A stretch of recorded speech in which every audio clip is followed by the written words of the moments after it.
Assalamualaikum warahmatullahi wabarakatuh. Masih di sini saya atas nama Rudi Ruhiat sebagai host akan berbincang-bincang mengenai dengan pengalaman Anda sebagai peserta PMM dan juga Anda berpengalaman sebagai pimpinan organisasi, dan saya akan meminta bagaimana penjelasan Anda tentang bagaimana minat mahasiswa terhadap organisasi yang ada di ruang lingkup kampus. Oke, yang pertama-tama saya berikan kepada Anda untuk memperkenalkan diri dulu. Dipersilakan.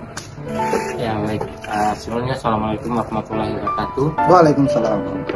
Perkenalkan, nama saya Rizky Ramli. Saya mahasiswa Fakultas Ilmu Budaya. Sekarang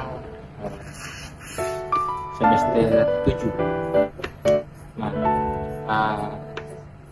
Bercerita atau hal ini terkait dengan kegiatan-kegiatan MBKM dan sebagai pimpinan organisasi. Saya ingin berbagi cerita hari ini terkait dengan kegiatan-kegiatan itu, mulai dari beberapa kegiatan MBKM yang pernah saya ikuti, pengalaman-pengalaman saya selama mengikuti kegiatan tersebut, dan juga pengalaman-pengalaman saya selama berada dalam kepemimpinan, dalam hal ini sebagai ketua organisasi di Komisariat Himpunan Mahasiswa Islam. Yang pertama, mengenai dengan kegiatan MBKM yang pernah saya ikuti, ada dua kegiatan yang pernah saya ikuti. Yang pertama adalah kegiatan pertukaran mahasiswa merdeka di tahun 2022 di salah satu universitas di Aceh, namanya Universitas Malik Saleh. Saya sempat ini bertukar sementara di sana selama 1 semester. Ya.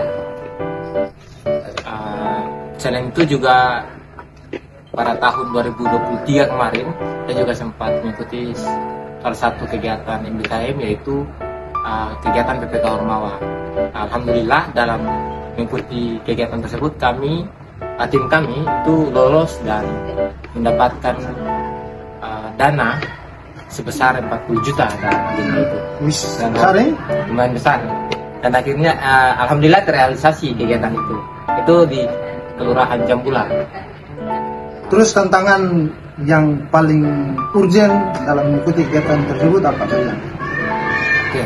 Tantangan mungkin ada kendala soal finansial mungkin ya. Ada juga mengenai apa? Ya, yang Anda alami lah. Baik, yang pertama soal pertukaran mahasiswa dulu ya. Saya mulai dari situ. Sebenarnya kegiatan PMM itu salah satu agenda yang bisa dibilang bagus. Kenapa?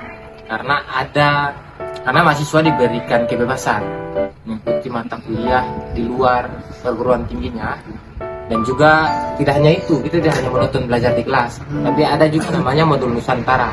Oh, modul Nusantara. Ya, di situ kita bisa berbagi kebudayaan sesama peserta, sesama mahasiswa yang datang.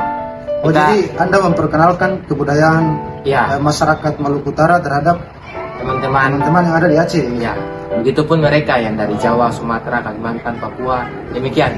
Selain itu kita juga mengeksplor kebudayaan masyarakat setempat, khususnya di Aceh. Kita berkunjung ke tempat-tempat sakral, berkunjung ke tempat-tempat sejarah. Nah, kita mengeksplorasi kebudayaan masyarakat setempat. Nah, itu value dari kegiatan PMM itu sendiri. Jadi kita tidak hanya monoton belajar dari kelas.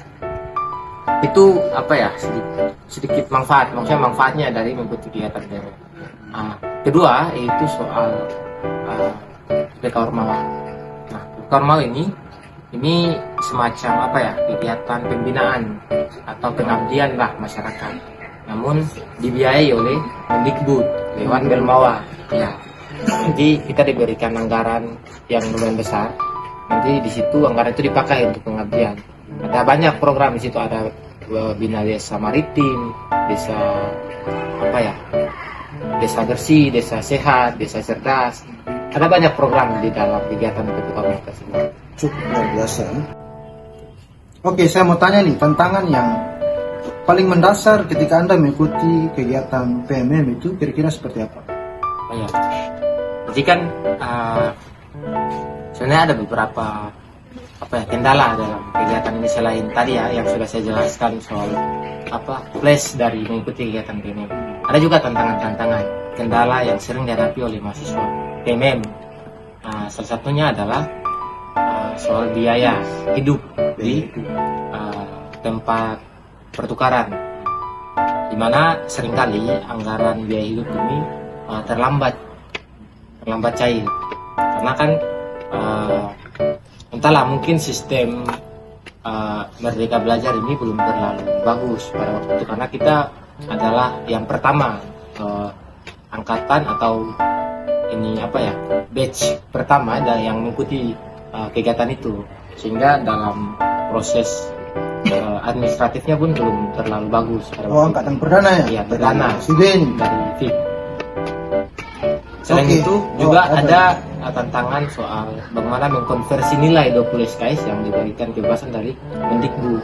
Nah ini juga seringkali bermasalah karena seringkali mahasiswa yang jurusannya lain, misalnya dia eksakta, namun pada saat mengikuti PMM dia lintas jurusan ke yang sosial humaniora. Nah kadang dari pihak prodi tidak mau mengkonversi nilai itu. Ini yang seringkali mendapat kendala buat mahasiswa. Padahal dari Mendikbud ini memberikan kebebasan. Oke. Mungkin itu soal tantangan. Mungkin cukup untuk di pengalaman Anda sebagai mahasiswa PMM. Kita lanjut di poin berikut. Jadi dengar ini, Anda ini orang yang sangat berpengaruh di salah satu organisasi yang namanya Himpunan Mahasiswa Islam, dan juga Anda juga dipercayakan sebagai Badan Eksekutif Mahasiswa sebagai Sekretaris Umum, ya kan? Nah, saya ingin bertanya bagaimana pendapat Anda terkait dengan animo mahasiswa yang ada di universitas ini. Bagaimana animo berorganisasi di tingkat universitas ini, kira-kira seperti apa menurut Anda? Ya, sebenarnya mungkin ada tantangan dari segi apa mungkin, atau kesadaran yang belum tercapai mungkin. Ya baik.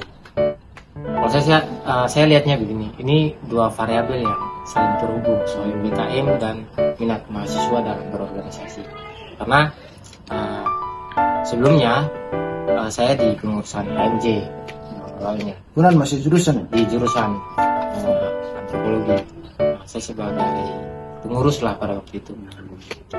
Itu memang pasca diberlakukan kurikulum Merdeka Belajar Kampus Merdeka diadopsi oleh Universitas Khairul tahun 2020. Itu kan ada beragam kegiatan yang disodorkan, yang itu semua keluar dari kampus. Nah ini menjadi faktor kendala juga dalam minat berorganisasi mahasiswa ini. Kenapa?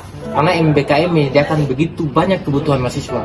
Misalnya soal pengabdian, public speaking dan lain sebagainya.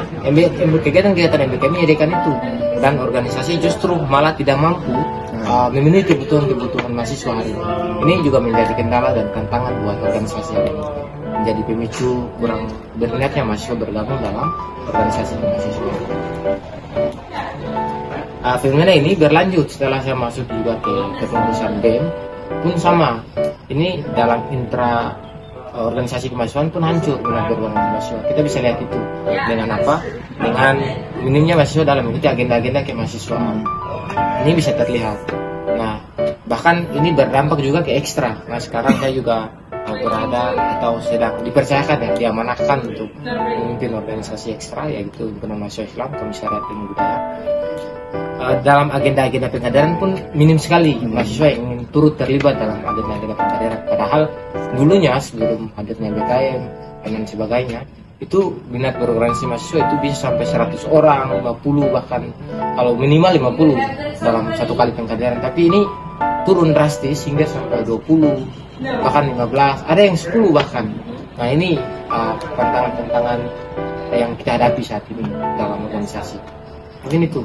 Saya lihat Anda cukup hebat untuk memanage waktu ya, karena berbagai macam agenda-agenda akademis yang Anda lakukan, tapi Anda masih meluangkan waktu untuk aktif dalam berorganisasi.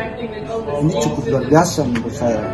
Mungkin demikian ya waktu kami.